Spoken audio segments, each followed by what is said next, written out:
तो आप सभी लोगों का एक बार फिर से स्वागत है चैनल पर। और आज के इस वीडियो में लाइव एनालिसिस करने वाले हैं राजस्थान रॉयल्स और रॉयल चैलेंजर बेंगलोर का। तो मैं आप लोगों को बताना चाहूंगा ये जो लाइव है ना हमारा है कोचेस के ऊपर, दोनों ही टीम के कोचिंग मैनेजमेंट के ऊपर। तो जैसा कि मैंने बताया कि ये जो वीडियो है ना वो कोचेस के ऊपर होने वाला है। तो अब आप लोग कहेंगे भाई कोचेस को क्यों पकड़ रहे हो, खिलाड़ियों को ही पकड़ लो। तो देखो रीजन होता है, हम सभी लोगों को मालूम है कि जैसे आप सब लोग कहते हैं ना, जब भी आप किसी चीज की ट्रेनिंग करते हैं तो आप सबसे पहले ढूंढते हैं कि आपके इलाके में एक अच्छा ट्रेनर कौन है। क्योंकि अगर आप एक अच्छे ट्रेनर के पास नहीं जा पाएंगे या एक अच्छे इंसान से ट्रेनिंग नहीं ले पाएंगे तो आप वो जो रिजल्ट है ना जो आप अचीव करना चाहते हैं वो अचीव नहीं कर पाएंगे। और यही सेम कहानी रहती है क्रिकेट में। हमारी जितनी भी टीम्स हैं, 10 टीम्स हैं, उनके हम कोचिंग मैनेजमेंट के बारे में बात कर रहे हैं। तो और हमने देखा है उन 10 टीमों में से कुछ टीम ज्यादा सक्सेसफुल हैं और कुछ टीम बिल्कुल अनसक्सेसफुल हैं। कुछ टीमों के नाम बड़े हैं लेकिन दर्शन छोटे हैं। तो ये सब ना सारा कोचिंग क्राइटेरिया के अंदर आ जाता है। तो उस टीम को पर्सनली या कौन ट्रेन कर रहा है, उसकी स्ट्रेटजी गेम को लेकर क्या है, वो सभी चीजों पर डिपेंड करता है। अगर हम मुंबई इंडियंस को ले लें या चेन्नई सुपर किंग्स को ले लें, ये दोनों ही टीम ना आईपीएल में ट्रॉफीज को डोमिनेट करती हैं। आप लोगों को मालूम होगा इन दोनों का अलग ही खेल चल रहा है, ये आपस में ही ट्रॉफीज के लिए लड़ रहे हैं। लेकिन और अदर हैंड हम देखें तो बाकी की टीम्स अभी तक ट्रॉफी नहीं जीत पाई। इवन कई ऐसी टीम है जो कई सालों से काफी ज्यादा स्ट्रगल कर रही है लेकिन ट्रॉफी नहीं जीत पाई। इसका रीजन ये है कि कहीं ना कहीं उनके कोचिंग में फॉल्ट है। अब कोचिंग में फॉल्ट क्यों है, हमने देखा है रॉयल चैलेंजर बेंगलोर की टीम अक्सर कर ऑन द पेपर सुपरस्टारों से भरी हुई टीम होती है। एक एक जो खिलाड़ी होता है वो मैच विनर होता है, लेकिन फिर भी ये टीम चैंपियन नहीं बन पाती। रीजन होता है स्ट्रेटजी बनाने का। आपके कोचेस क्या स्ट्रेटजी बनाकर चल रहे हैं, उसे किस तरीके से डिप्लॉय कर रहे हैं और उस जो स्ट्रेटजी है उसे डिप्लॉय करने के बाद जो रिजल्ट है वो उसे अचीव कर पा रहे हैं कि नहीं कर पा रहे हैं, ये सब कुछ मतलब गेम में लागू होता है। तो हमने देखा कि भाई आरसीबी की टीम में तो कोई कमी नहीं है। टीम तो हमेशा ही हर साल एक अलग ही टीम बहुत जबरदस्त टीम बनाते हैं, लेकिन फिर कहां कमी रह जाती है कि चैंपियन बनने से रह जाते हैं। इवन एक बार तो चैंपियन बनना ही चाहिए था, ये तो एक बार तो चैंपियन डिजर्व करते ही है ना। बल्कि मैक्सिमम टाइम मतलब इन्हें तो जो सीएसके है ना और मुंबई इंडियंस के कंपैरिजन में होना चाहिए था, मतलब कॉम्पिटिटिव होना चाहिए था इनका। लेकिन ये उनके देखें उनकी तुलना में तो कहीं दूर दूर तक भी नहीं आते। इसका रीजन कि एक भी बार चैंपियन नहीं बने और इसी की वजह से ना ये टीम हर बार ट्रोल भी होती है। लेकिन उसमें ना सारा ब्लेम खिलाड़ियों पर चला जाता है, कोचिंग मैनेजमेंट पर कोई बात ही नहीं करना चाहता भाई। तो बेसिकली आज के इस वीडियो में हम कोचिंग मैनेजमेंट पर ही बात करेंगे। अदर हैंड हम दूसरे रॉयल्स की बात करें, राजस्थान रॉयल पहले सीजन में ये चैंपियन बन गए थे, लेकिन उसके बाद आज तक चैंपियन बनने का जो सपना था वो देखते ही रह गई है। 2022 में इनके पास ये मौका था कि अगेन दोबारा बार चैंपियन बने, लेकिन उस समय एक टीम थी जिसने इनका सपना तोड़ दिया था। अब वो कौन सी टीम थी, ये सवाल ना आप लोगों के लिए। आप मुझे कमेंट्स में बता दो कि किस टीम ने इनका 2022 का सपना तोड़ा था, तो कमेंट्स में आप बता सकते हो। हम आगे चलते हैं।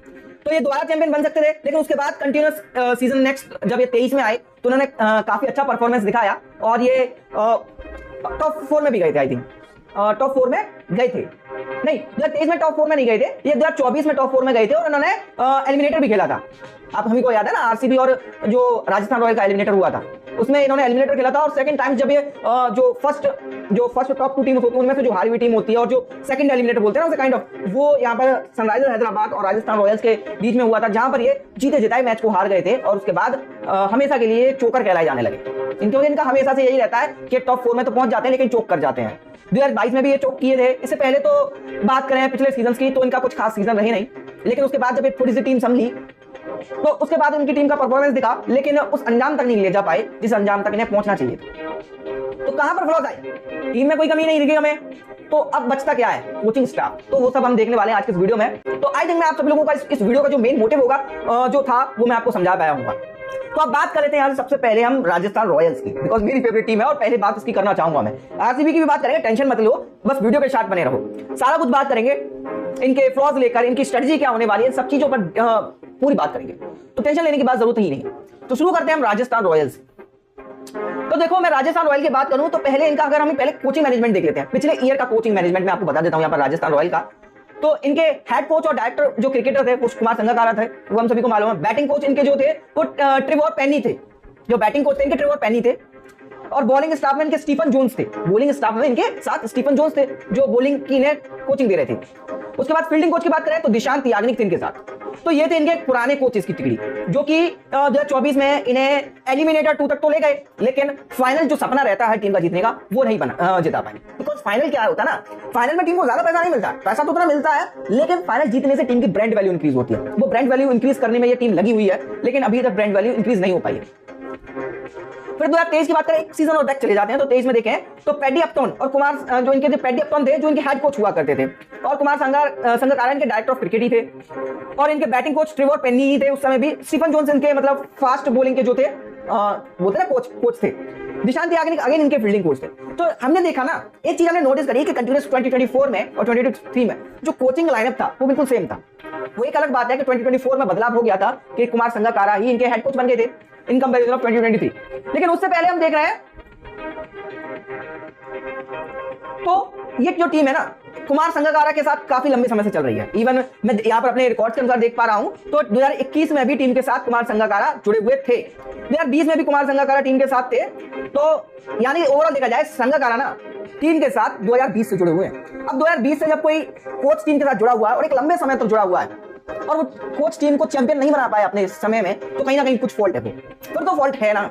फिर उन्होंने थोड़ा सा चेंज भी करके देखा बीच में, ऐसा नहीं है। एंड्रयू मैकडोनाल्ड को 2021 में उन्होंने अपना हेड कोच भी बनाया था, फिर उसके बाद 2023 में उन्होंने पैडी अपटन को अपना हेड कोच बनाया था। तो उन्होंने ऐसा नहीं चेंजेस नहीं करके देखे, चेंजेस करके देखे, लेकिन रिजल्ट जो लेना था ना इनको वो नहीं मिल पाया था, वो रिजल्ट इन्हें हासिल नहीं हुआ हेड कोच चेंज करने पर। फिर उन्होंने अगेन कुमार संगकारा को 2022 में दोबारा से हेड कोच बना दिया और हमने देखा 2022 में राजस्थान रॉयल फाइनल तक गई थी। तो वहां पर राजस्थान रॉयल का जो ओवरऑल मतलब परफॉर्मेंस था वो बूस्टअप हुआ था। फिर अगेन जब 2030 में आए 2023 में तो इन्होंने पैडी अपटन को फिर से दोबारा हेड कोच बना दिया, मतलब फिर दोबारा इन्होंने यहाँ पर चेंजेस किए और 2023 में हमने परफॉर्मेंस देखा था कि राजस्थान रॉयल ना फिसल गई थी टॉप 4 में जाने से। वहां पर भी टीम का परफॉर्मेंस था लेकिन टॉप 4 में जाने से रह गई। 2020 की बात करें तो half of the season Kumar Sangakkara के हेड कोच में हाफ ऑफ द सीजन ये टीम टेबल टॉपर रही, लेकिन लास्ट में ये टीम ड्रॉप हो गई। तो अब ओवरऑल यहाँ पर हम ये कंक्लूजन निकाल सकते हैं कि ये जो टीम ना शुरुआत फेज में काफी अच्छा करती है जैसे कि हम सब लोग जानते हैं, लेकिन जैसे ही ये टूर्नामेंट के एंड तक पहुंचती है ये टीम का जो ग्राफ है वो टिक टिक करके नीचे गिरना शुरू हो जाता है। इसके पीछे कोई तो रीजन होगा ना क्यों ये टीम गिर जाती है। इन्होंने स्टीफन जोन्स को अपना फर्स्ट बॉलिंग लाइनअप में जोड़ रखा है। इससे पहले लसित मलिंगा थे इनके बॉलिंग कोचेस, तो बॉलिंग कोचेस भी सही ठीक ठाक थे। अब ट्रेवर पेन्नी भी इनके बॉलिंग कोचेस थी। तो हम ये कंसिस्टेंटली देख सकते हैं कि टीम तो जो कोचेस थे वो एज मतलब ज्यादा चेंजेस नहीं हुए, टीम ने कोचेस में चेंजेस भी करके देख लिया लेकिन रिजल्ट नहीं बदला टीम का, वो था चैंपियन बनना, चैंपियन नहीं बनी। और एक चीज कॉमन थी, ये team half of the year top पर रहती है, देन फिर सडनली धीरे धीरे ब्रेक होना मतलब डिप होना शुरू कर देती है। इसके पीछे रीजन क्या हो सकता है? रीजन हो सकता है, देखो यहां तक मैं बताऊं ना, इस टीम का जो रीजन है ना वो है मेंटोरशिप। इस टीम को मेंटोरशिप की जरूरत है। पिछले सीजन केकेआर को मेंटोरशिप मिली थी ना गौतम गंभीर से, उस टाइप की मेंटोरशिप चाहिए।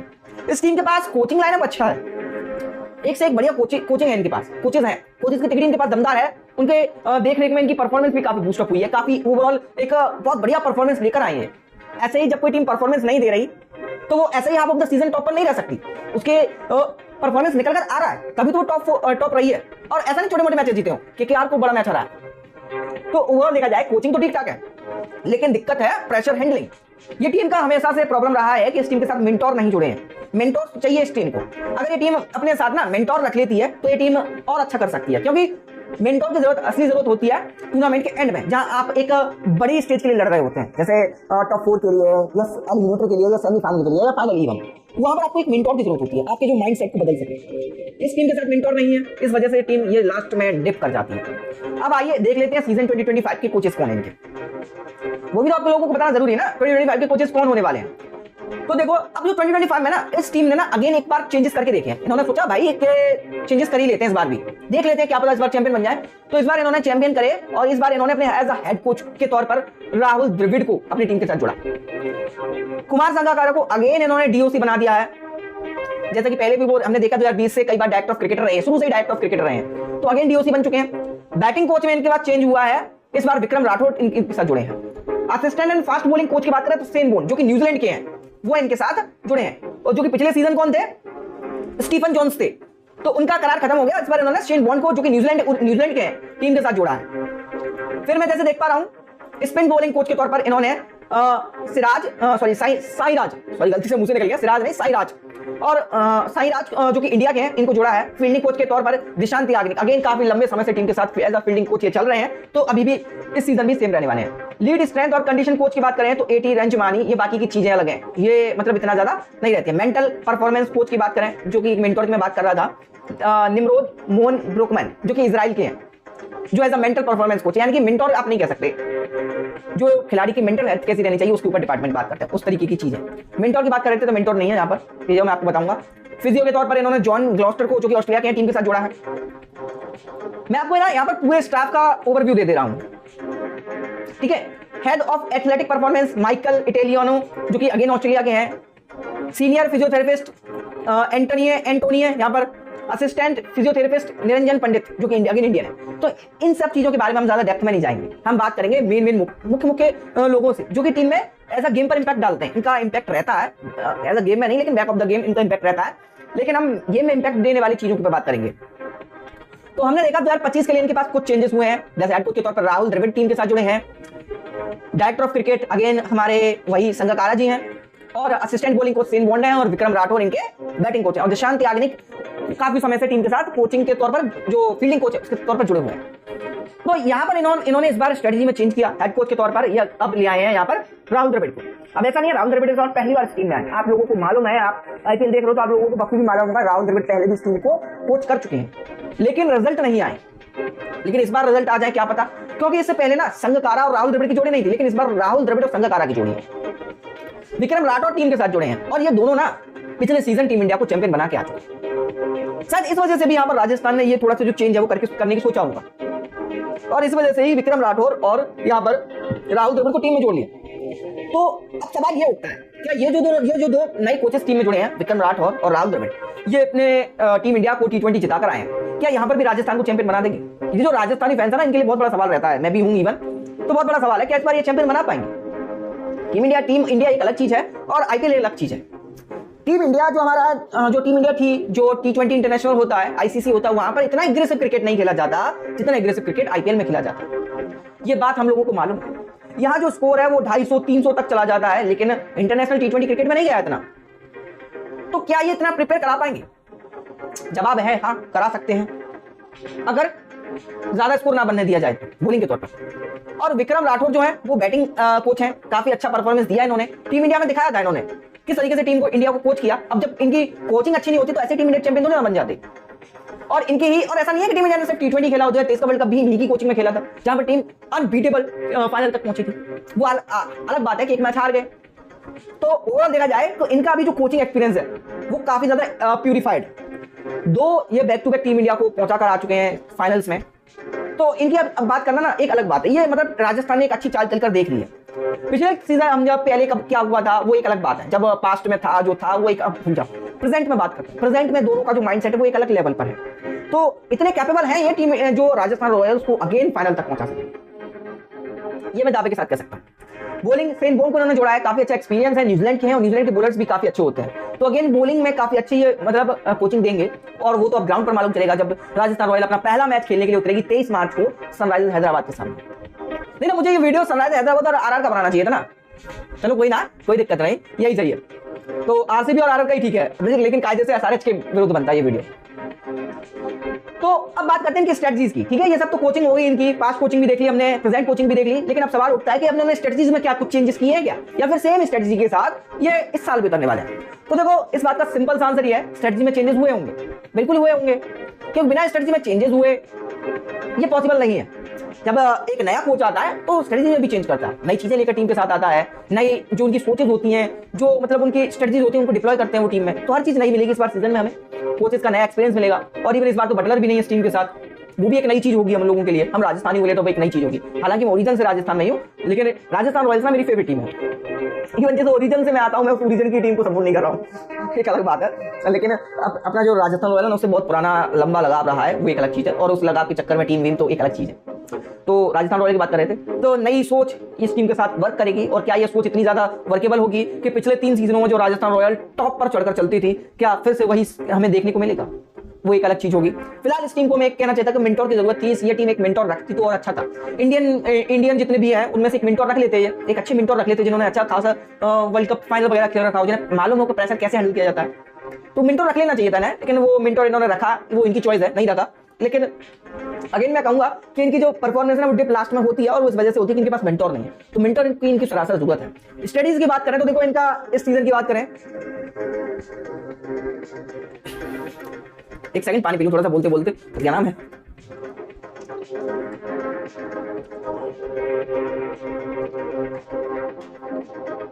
तो इस सीजन इनकी टीम की बात करें तो इनकी टीम में बहुत से चेंजेस हुए हैं। हम लोगों ने देखे कि कैसे जॉस बटलर की टीम से गए हैं और नए खिलाड़ी भी आए, जैसे कुणाल राठौर आए इनके साथ, वैभव सूर्यवंशी टीम में आए, नीतीश राणा टीम में आए हैं। तो अब पहले के कंपैरेटिव टीम को ज्यादा मेहनत करनी पड़ेगी, क्योंकि अब इस बार आपके पास जॉस बटलर जैसा ना खिलाड़ी नहीं है जो आपको अकेले बलबूते पर मैच जिता सके। तो इस बार इनको मेहनत करनी पड़ेगी, इनके हर डिपार्टमेंट को मेहनत करनी पड़ेगी। पिछले कई सीजन में हमने देखा इस टीम की जो डिपेंडेबिलिटी थी ना, वो एक ही ऑर्डर पर थी। या तो ये टीम टॉप ऑर्डर पर डिपेंड थी, या ये टीम बॉटम ऑर्डर पर डिपेंड थी, या फिर टीम फिनिशर्स पर तक आ जाती थी। ये मतलब इस टीम की पिछले कुछ सीजन में कहानी रही है। इनका जो सारे ऑर्डर है ना, तीनों ऑर्डर जो एक साथ काम करने चाहिए, वो ऑर्डर काम ही नहीं करे हैं तीनों एक साथ। तो ये थोड़ा इनका कंसर्न रहेगा। लेकिन इस सीजन अगर इन खिलाड़ियों को उन्होंने बदला है, चेंजेस किए हैं, तो शायद इस बार हमें कुछ नया देखने को मिले। क्या पता ये तीनों ऑर्डर हमें एक अलग ही चेंज बल्लेबाजी करते हुए नजर आए, जैसा कि केकेआर में हमने देखा था। तो ये हम सब लोगों की होप रहेगी कि ये टीम अच्छा परफॉर्मेंस करे, तीनों ऑर्डर इनके काम करें। ये कोचेस की भी चुनौती रहेगी, इवन ये कोचेस के लिए भी चैलेंजिंग रहेगा कि कैसे वो टीम को ट्रेन करते हैं कि टीम के तीनों फॉर्मेट रन बनाएं। ये कोचेस के लिए चैलेंज रहने वाला है। फिर बात करें हम यहाँ पर बॉलिंग की। बॉलिंग में इस बार थोड़ी सी पिछले के कंपैरिजन में एक्सपीरियंस की कमी हुई।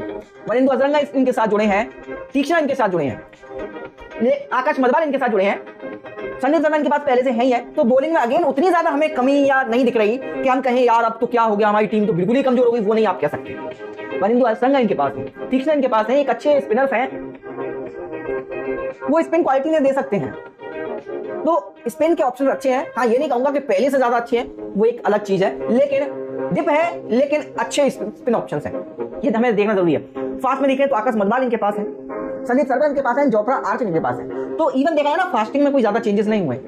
आवेश खान, आकाश मधवाल आप एक केस में ले जा सकते हैं, या आप तुषार देशपांडे या जो हमारे थे क्या था आवेश खान, उन्हें आप एक ले जा सकते हैं एक चीज में, या फिर आप कुणाल राठौर कुणाल राठौर नहीं, मैं क्या बल्लेबाज का नाम बोला, या फिर आप जोफ्रा आर्चर और जो ट्रेंट बोल्ट की बराबरी कर सकते हैं। तो टीम डिसाइड, मतलब पहले से ज्यादा बॉलिंग में ज्यादा कमी नहीं है, थोड़ी बहुत कमी है, लेकिन अगर ये टीम परफॉर्मेंस करती है तो वो कमी छिप जाएगी।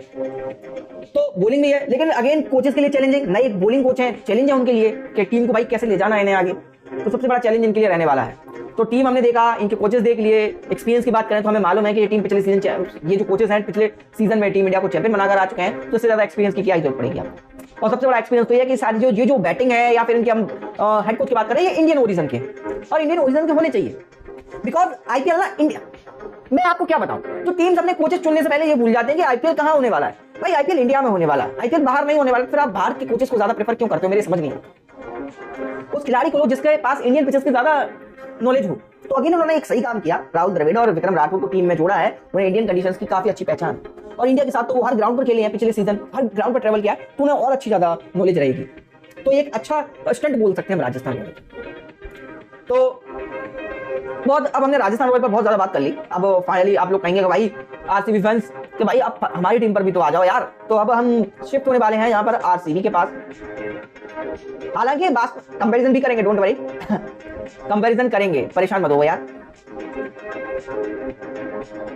हाँ, तो अब आ जाते हैं आप सभी लोगों की फेवरेट टीम, और भाई सबसे ज्यादा बोलते हैं ना फेमस टीम, सबसे ज्यादा बोल वाला जिस टीम का, आरसीबी, रॉयल चैलेंजर्स बैंगलोर। बात करते हैं इनकी। थोड़ा सा पानी पी लूं, अभी तो पिया, लेकिन थोड़ा सा मतलब बोलने में इजीनेस रहेगी।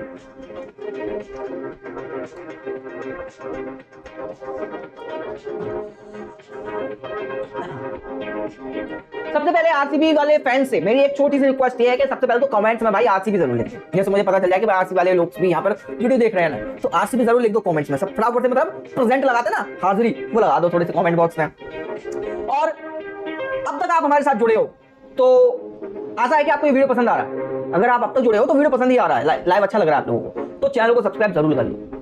मैंने बोला ना आपका सपोर्ट हमें चाहिए होता है, तो चैनल को सब्सक्राइब जरूर कर लो। तो बढ़ते हैं हम आरसीबी की तरफ।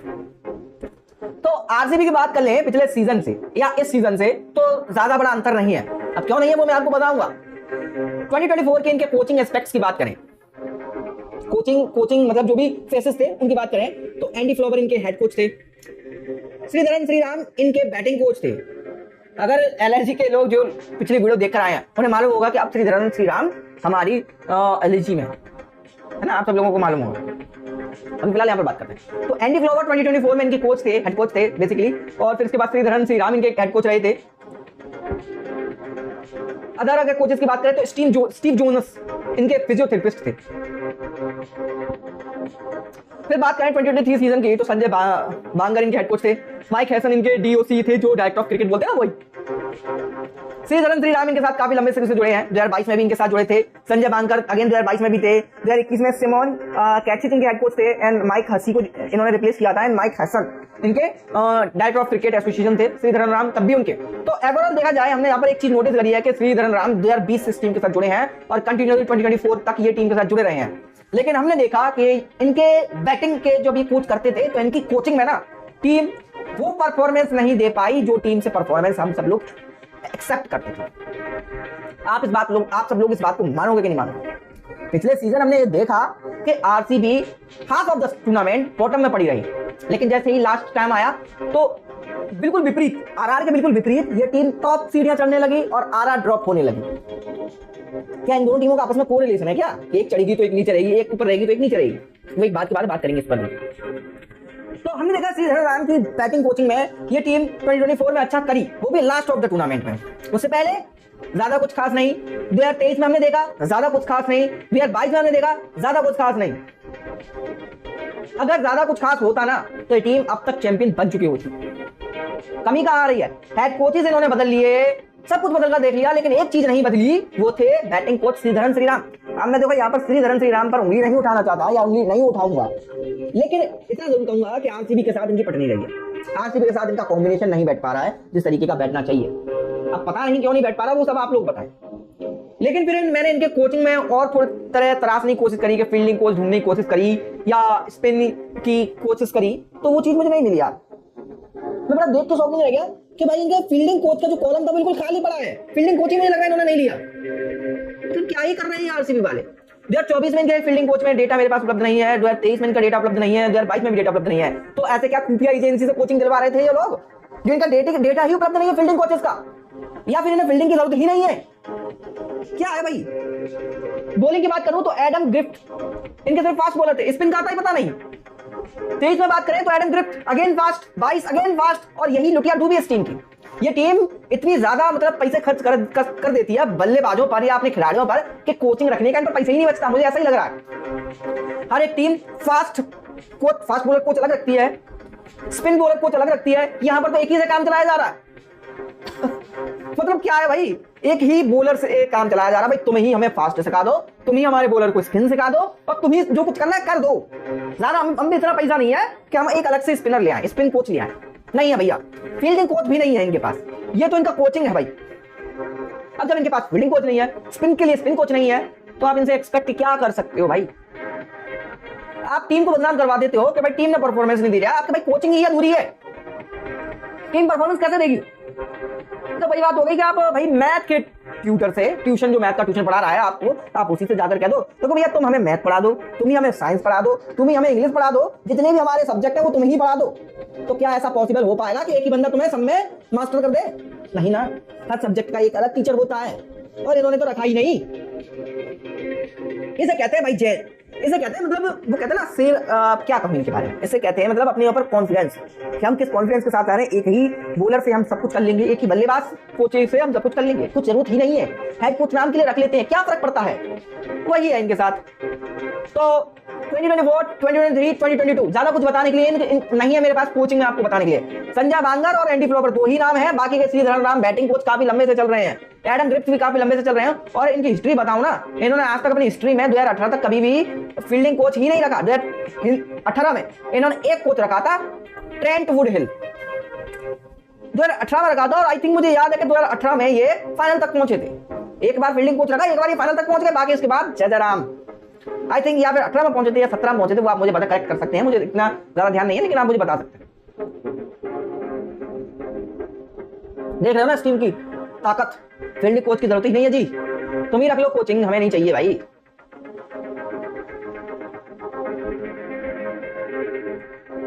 इसे कहते हैं रौला टीम का। अब इस सीजन बता दूं, इन्होंने इस सीजन कुछ रखा है कि नहीं रखा है? देखो भैया सुन लो, इस सीजन की बात करने जाए ज्यादा लंबा समय हो गया ना, बोलते बोलते तो खरास आ रही है। तो आरसीबी के सीजन की बात करें तो हेड कोच अगेन आपके एंडी फ्लोवर रहने वाले हैं, जो कि जिम्बाब्वे के हैं। कोच भी देखो तो कहां के रखे हैं, जिम्बाब्वे। देखो अगेन कोच को मैं मतलब टारगेट नहीं कर रहा हूं, लेकिन समझा करो यार बात, जिम्बाब्वे कोचिंग आरसीबी अलग बात है। बैटिंग कोच दिनेश कार्तिक इस बार रख लिए हैं, लेकिन सबसे बड़ी बात देखो ये कि दिनेश कार्तिक इनके बैटिंग कोच हैं जो पिछले साल रिटायरमेंट हुए थे, वही इनके मेंटोर भी हैं। मेंटोर के लिए अलग से पैसा नहीं खर्च करेंगे, हम उनको ही मेंटोर बनाएंगे। क्या फर्क पड़ता है कि हम मेंटोर रखें? इनका तो वही हाल है, वो बालक है ना, वो छोटा सा जो वो कहता है मुझे फर्क नहीं पड़ता, वैसा ही इनका हाल है। मुझे फर्क नहीं पड़ता आरसीबी जीते ना जीते, लेकिन हम सस्ते पैसों में ही काम चलाएंगे। बैटिंग वाला ही मेंटोर भी बन जाएगा, वही बैटिंग कराएगा, बॉलिंग वही स्पिन करवाएगा और वही फास्ट करवाएगा। ये इनका हाल चाल है भाई। ओमकार साल्वी इनके बाद बॉलिंग कोच हैं इस बार, ओमकार साल्वी जो कि इंडिया से हैं। असिस्टेंट कोच की बात करें तो नील एमसी मैकेंजी बोल सकते हैं आप, साउथ अफ्रीका के असिस्टेंट कोच रिचर्ड हल्सल। तो ये इनके इस साल मतलब ये रहने वाले हैं। और उसके बाद बात करें तो देखो स्काउटिंग या स्ट्रेंथ कंडीशन वो अलग चीजें हैं, वो चीजों से हमें ज्यादा फर्क नहीं पड़ता। असिस्टेंट कोच है रिचर्ड हालसाल, यूनाइटेड किंगडम से, बहुत बढ़िया। तो कोचिंग में जिम्बाब्वे का दम, बैटिंग कोच में इंडिया का दम, बॉलिंग कोच में इंडिया का दम, उसके बाद यूनाइटेड किंगडम। थोड़ी सी स्टोरी बन गई, जिम्बाब्वे का दम, इंडिया का दम, नहीं हेड कोच में जिम्बाब्वे का दम, बैटिंग में इंडिया का दम, बॉलिंग में इंडिया का दम, बाकी के सब यूनाइटेड किंगडम। तो ये इनका भाई देखो यहाँ पर ये कुछ रहा है इनका मतलब हेड कोचेस का। तो दिनेश कार्तिक मेंटोर भी और बैटिंग वो भी रहने वाले हैं। ओमकार जो सल्वी हैं वो इनके क्या रहने वाले हैं, बॉलिंग कोच रहने वाले हैं। एक बार मैं आपको बता दूं तो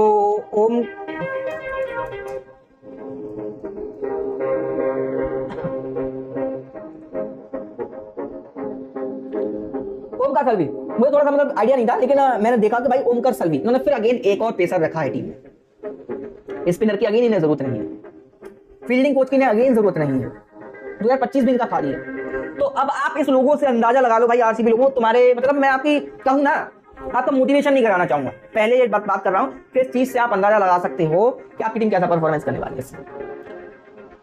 फील्डिंग कोच उपलब्ध नहीं है, स्पिन नहीं है, बैटिंग कोच दिनेश कार्तिक हैं, वो एक अच्छी बात है कि बैटिंग कोच इंडिया के हैं, असिस्टेंट जो बॉलिंग कोच है ओमकार सल्वी वो भी इंडिया के हैं, लेकिन मैचेस खेले हैं लेकिन कोचिंग नहीं करी है भाई जान, इतनी कोचिंग नहीं दी है इन्होंने कि ये कोचेस आप बना रहे हो, ठीक है चलता है। ये तो वही बात हो गई कि घर के मतलब लोग थे, उन्हीं को ही सब कुछ बना दिया, ज्यादा हमने कोई टेंशन ली नहीं। तो मेरे भाई आरसीबी मैनेजमेंट से जो भी इनका हेड है भाई, मेरे एक सवाल है, क्या तुम पर भाई पैसे नहीं बचते हैं कि हेड कोचिंग पर थोड़ा सा पैसा खर्च लो?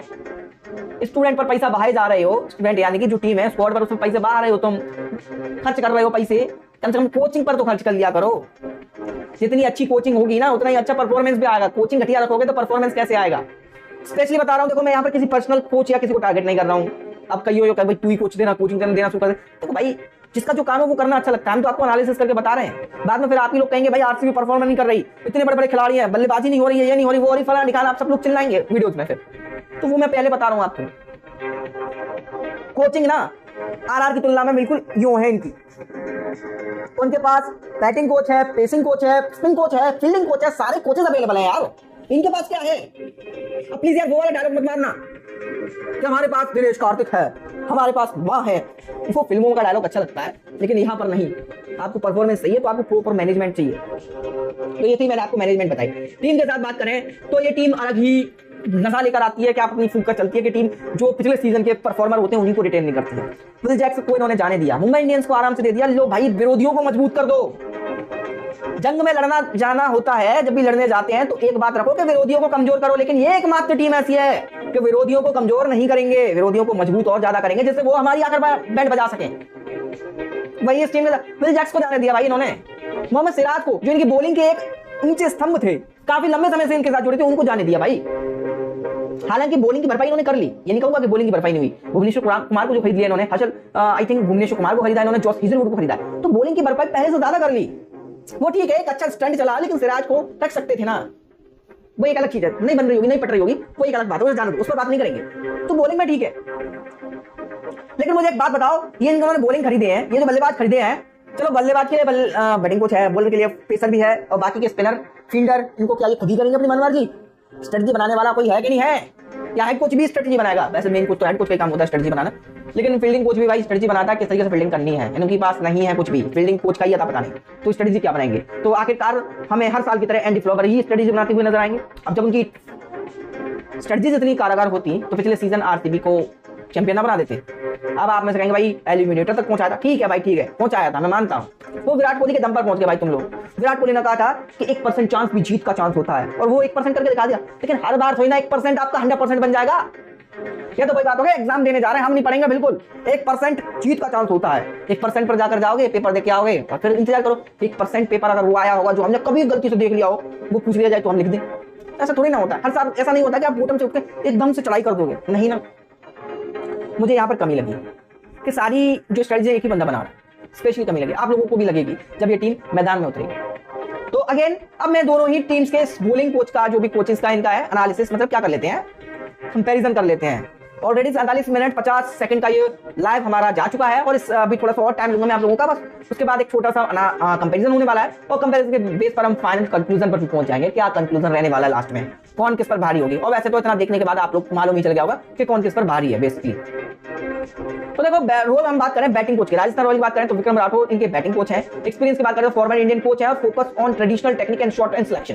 तो इनका काफी ज्यादा फोकस रहता है किस पर, ट्रेडिशनल शॉट कैसे खेले जाते हैं, टेक्निक्स पर ज्यादा अच्छा ध्यान रहता है। तो टेक्निकली काफी टेक्निकल बंदे हैं, मतलब देखा जाए पर टेक्निक्स, क्रिकेट खेलने की टेक्निक्स पर काफी इनका फोकस रहता है। और अदर हैंड हम बात करें बेंगलुरु की, सॉरी गलती से बोल देता हूं, दिनेश कार्तिक इनके पास, इनकी पावर क्या है, रिसेंटली रिटायर्ड हुए हैं, फिनिशर थे ये, तो एक्सपर्टीज है इनकी फिनिशिंग में, पावर हिटिंग में। तो ये इनकी जो अप्रोच रहने वाली ना, वो फिनिश करने की, मतलब इनकी टीम में हर बंदा आएगा सिर्फ फिनिश ही करेगा, ओपनर आएगा फिनिश करेगा, मिडिल क्रम में बल्लेबाज आएंगे वो भी फिनिश करेंगे। क्रिटिसाइज नहीं कर रहा हूं, रियलिटी बता रहा हूं, ठीक। चलते हैं अगेन बॉलिंग कोच पर।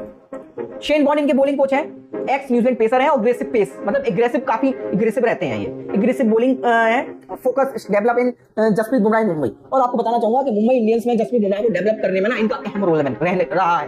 तो अब जसप्रीत बुमराह को इन्होंने ऐसा खतरनाक बॉलर बना दिया, तो टीम के बाकी के बॉलर्स को ये जब कोचिंग देंगे तो कैसा बॉलर बना देंगे, लेवल अंदाजा लगा सकते हैं। अब और अगर हम बात करते हैं किसकी, बेंगलुरु की, ओमकार सल्वी इनके डोमेस्टिक क्रिकेट एक्सपर्ट है, टेक्निकल नॉलेज है सीम और स्विंग की, टेक्निकल नॉलेज है स्विंग और सीम की। कहाँ शेन वॉर्न और कहाँ ओमकार सल्वी। अब आप इनको कंपैरिजन कर लें, आप खुद ही कंपैरिजन करके रख लें, क्या है कोच है इनका। शेन वॉर्न जहां एक तरफ उन्होंने मुंबई इंडियंस में जसप्रीत बुमराह को ट्रेन किया है, जसप्रीत बुमराह को बनाया है, एग्रेसिव है, पेस है, फोकस स्ट्रेटजी पर फोकस रहते हैं, बॉलिंग की अच्छी खासी स्ट्रेटजी है। और अदर हैंड हमारे पास है आरसीबी के पास ओमकार सल्वी, जो एक डोमेस्टिक क्रिकेट एक्सपर्ट है, टेक्निकल नॉलेज है सीम की, ये सब चीज। पास्ट क्या है वो मालूम नहीं, कंपैरिजन, ठीक है।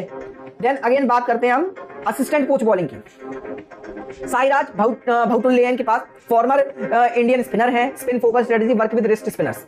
तो ये क्या है, ज्यादातर वर्क रिस्ट स्पिनर्स के साथ वर्क करते हैं। तो कम से कम इनके पास, हालांकि मैं नहीं कहूंगा ये इतने बड़ा कोई बड़ा नाम है, साईराज भौतुल्ले फॉर्मर इंडियन स्पिनर रह चुके हैं, स्पिन इनकी जो स्ट्रेटजी है वो फोकस्ड है, काफी स्पिन पर फोकस करते हैं, वर्क विद रिस्ट स्पिनर्स के साथ ज्यादातर वर्क करते हैं ये। और अदर हैंड बेंगलुरु की बात करें तो इनके पास उपलब्धि नहीं है भैया, खाली पड़ा कॉलम नहीं है इनके पास कुछ भी, ठीक। कोचिंग का लेवल आपने कंपैरिजन कर लिया।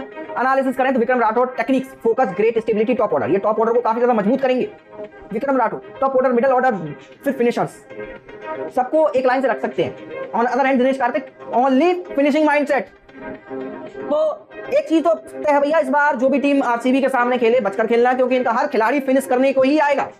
विराट कोहली भी फिनिश करने को आएंगे, और इन्होंने किस किस को खरीदा है, फिन शॉल्ट भी फिनिश करने के लिए आएंगे, लिविंगस्टन भी फिनिश करने कर आएंगे, मतलब जितने भी आएंगे सब फिनिश ही करेंगे, ठीक है। तो फिनिशर इस बार टीम में बहुत ज्यादा होने वाले हैं, फिनिशिंग माइंडसेट से आएंगे ये इस बार। बॉलिंग स्ट्रेटजीज की अगेन बात करें तो Shane Warne pace dominated, ideal and aggressive death bowling कर सकते हैं, मतलब पेस डोमिनेटेड है, काफी एग्रेसिव है, और डेथ बॉलिंग तो काफी ज्यादा एक्सपर्ट है, ये इनकी खासियत है। Omkar Salvi more balance and suitable adapting various pitch करने, मतलब डिसेंट सा जो कोचिंग है वो आपको प्रोवाइड कर सकते हैं ओमकार सल्वी। तो अगेन अब इनकी परफॉर्मेंस कैसे रहने वाली वो हमें मैदान पर दिखेगी इस सीजन में। तो आप यहां पर भी अगेन आरसीबी यहां पर पीछे रह गई। तो मैं थोड़ा सा इंडियन पिचेस पर भी इनका एक्सपीरियंस बता रहा था। तो विक्रम राठौर की मैं बात कर रहा था, तो played in IPL for 15+ years, मतलब आईपीएल में 50-15 साल तक खेल चुके, स्ट्रॉन्ग नॉलेज, सॉरी एक गलती हो गई, हल्की सी गलती है भैया। इनका ना जो अक्रॉस इनका ना विक्रम राठौर का ना मैक्सिमम टाइम ना कोचिंग में ही गुजरा है, काफी अच्छे मतलब इंप्रेसिव कोच हैं, एक्सपेंसिव एक्सपीरियंस है कोचिंग का, इंडिया नहीं बल्कि बाहर का भी। वही बात करें तो दिनेश कार्तिक की तो 15+ ईयर स्ट्रॉन्ग मतलब नॉलेज है, आईपीएल खेल रहे हैं काफी सालों से, हम सब लोगों को मालूम है, ठीक। बात करें बॉलिंग कोच की तो limited personal playing experience, India में थोड़े कम खेले हैं शेन वॉर्न, लेकिन उन्हें आईपीएल के भाई एमआई के लिए उन्होंने काम किया, तो इतना तो एक्सपीरियंस है, और इन्होंने जसप्रीत बुमराह जैसे खिलाड़ियों को तैयार किया है। और अगर हम बात करें ओमकार सल्वी की तो plate coaches Indian domestic circuit, well मतलब इंडिया में खेले, डोमेस्टिक क्रिकेट खेले हुए हैं ये कह सकते हैं आप। Assistant coach Sairaj former Indian spinner है भाई, पहले खेल चुके हैं और काफी अच्छा एक्सपीरियंस इनके पास स्पिनिंग का। किनके पास? साईराज के पास। बाकी का इनके पास तो है ही नहीं, तो बात किसके ऊपर करोगे आप? तो स्पिन के पास ना देखा जाए तो स्पिन बॉलिंग लाइनअप में इनके पास विकल्प है, राजस्थान वालों के पास विकल्प है, लेकिन इनके पास ना तो बॉलिंग का विकल्प है और ना ही कोचिंग का विकल्प है। दोनों तरफ से ही खाली है। ठीक है, और कुछ चीजें जो मैं आपको बताना चाहूंगा। हेड कोच की अगर हम बात करें, राजस्थान रॉयल के हेड कोच की बात करें तो इन्होंने जो हेड कोच में काफी चेंजेस किए हैं, लेकिन इनके जो हेड कोच है ना अब उस टाइप के नहीं है जो पहले हमने देखा था। अब एक्सपीरियंस है, इंटरनेशनल क्रिकेट का एक्सपीरियंस है, चैंपियन बना चुके हैं भाई, चैंपियन कोच हैं, तो आप उन नजरों से देखोगे। ऑन अदर हैंड हम बात करेंगे एंडी फ्लावर की, जिम्बाब्वे की है, तो आई थिंक मुझे नहीं लगता जिम्बाब्वे ने चैंपियन बनी होगी, सीजन जीता है कभी, मुझे नहीं लग रहा। कुमार संगकारा इनके डायरेक्टर ऑफ क्रिकेटर हैं, इनके director of cricketer I think Mike Hesson है। ओके, तो बैटिंग कोच की बात करें वो आई थिंक पुराना डेटा, सॉरी, तो मैं आपको बता रहा था। तो अब आप मैंने ये जो डेटा दिया है ना, आपको जो बताया है, आप उसके बलबूते पर ये कंपैरिजन कर सकते हैं कि जब ये टीम आमने सामने आएंगी तो किसका पलड़ा भारी होगा। मैं जानता हूं आरसीबी लोग कहेंगे कि ई बार कप नाम से क्या कहते हैं, ई बार कप नाम के ईसारा कप नाम, मुझे कमेंट में बता के बताओ क्या कहते हैं वो कहेंगे, लेकिन इस कोचिंग के बलबूते पर मुझे नहीं लगता कि इस साल भी आप कप नाम देकर पाओगे। कम से कम कोचिंग पर तो पैसा इन्वेस्ट करना चाहिए यार। और अदर हैंड मुझे आरआर की टीम ना काफी ज्यादा स्टेबल लगी, बैलेंस टीम लगी, स्क्वाड भी बैलेंस लगी और इनका कोचिंग भी बैलेंस लगा। ये वो टीम, इन्होंने उस तरीके का कोचिंग स्टाफ रखा है जो आवाज नहीं करता, बस गेम दिखाता है। और इनके पास तो आवाज करेगा कौन, लोग ही नहीं है आवाज करने के, आवाज करेगा कौन, इनके पास तो लोग ही नहीं है आवाज करने के लिए, तो ये दिखाएंगे क्या भाई। तो ज्यादा नहीं बोलूंगा, लेकिन इन दोनों का ना परफॉर्मेंस, तो आरआर का परफॉर्मेंस मुझे मालूम है कि कंसिस्टेंट शुरुआत में काफी अच्छा परफॉर्मेंस करेगी। ऐसा नहीं कि मैं राजस्थान का फैन हूं उस वजह से, ऐसा मैंने आपको एनालिसिस करके बताया, मैंने डेटा दिया भाई, उसके बेसिस पर आप देख सकते हैं कि ये टीम ना कंसिस्टेंट परफॉर्मेंस देगी। एंड लास्ट पे क्या होगा वो हम बाद में देखेंगे, मेंटोर नहीं है इनके पास, लेकिन आरसीबी की बात करें तो ये राम भरोसे चलेंगे भाई, क्या पता 1% के सारे फिर से इस बार सीजन में पहुंच जाए। अगेन मैं नहीं कहूंगा कि ये टीम बेकार है, ये टीम बेकार है, दोनों टीम बढ़िया है, स्क्वाड अच्छी है, लेकिन हम सभी को मालूम है, आप लोगों ने भी देखो कि कोचेस का जो रोल है ना वो बहुत ज्यादा होता है किसी भी टीम को आगे तक ले जाने में, स्टडीज बनाने में, किसी टीम को कैसे हराना उसके ऊपर स्टडीज बनाने में, सब कोच का काम होता है। खिलाड़ी खुद नहीं कर लेते सब कुछ, और इस टीम ने कोचेस नहीं रखे, आप वो अब क्या ही कह सकते हैं। तो ये फ्लॉ था आरसीबी के अब तक चैंपियन ना बनने की वजह से। और आरआर का मैंने फ्लो बताया कि मेंटोर नहीं है, इन्हें मेंटोर की जरूरत है। शुरुआत में सीजन काफी अच्छा करते हैं, लेकिन लास्ट में प्रेशर ले जाते हैं, उसके लिए ना मेंटोर की जरूरत है। मेंटोर रखना चाहिए था, लेकिन इन्होंने मेंटोर नहीं रखा, वो इनका एक अलग चॉइस हो सकती है, लेकिन मेरी ये चॉइस थी कि मेंटोर रखना चाहिए था, प्रेशर नहीं लेना चाहिए, वो बात है। क्योंकि हमने देखा लास्ट सीजन भी एसआरएच वाला मैच इन्होंने प्रेशर में खेला था, इतना बड़ा स्कोर नहीं था, लेकिन प्रेशर नहीं झेल पाई, प्रेशर ले डूबा इनको, तो वो सिचुएशन है, प्रेशर वाली मेंटोर जरूरत है। तो आप लोगों को अब मालूम चल गया होगा कि आपकी टीम किस नंबर पर रहने वाली है। अगर आपकी टीम आरसीबी है तो आपको मालूम चल गया, अगर आपकी टीम पिंक वाली टीम है ना राजस्थान मेरी तरह, तो आपको मालूम होगा कि ये टीम इस सीजन में कैसा परफॉर्मेंस करेगी। और मैं गारंटी के पास साथ दे सकता हूं कि 90% या 90% तो नहीं, लगभग आधा ना काम ना यहीं पर हो गया, आधा काम। एक सेकेंड गाइस,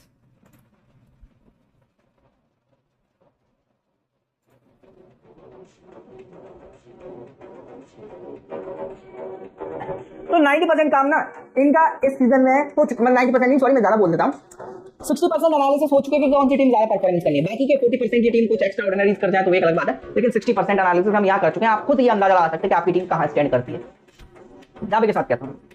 तो आई होप आपको ये जो एनालिसिस है वो अच्छी लगी होगी। कल हम आपको एक और नए एनालिसिस के साथ मिलेंगे, एक और 2 नई टीम्स के साथ मिलेंगे, उनके कोचेस की हम एनालिसिस करेंगे, किस तरीके की पावर रहने वाली है दोनों टीम्स के बारे में वो हम बात करेंगे। आपको कल किस टीम के ऊपर लाइव चाहिए वो आप मुझे कमेंट में बता सकते हैं, हम उसी पर लेके आएंगे, तो रैंडमली मैं चूज करूंगा ही करूंगा।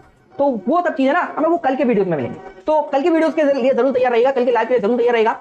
और ये जो लाइव है अब वक्त आ चुका है इसे खत्म करने का, और आज मुझे पता है ज्यादा टाइम हो गया, आप लोगों का ज्यादा टाइम ले लिया।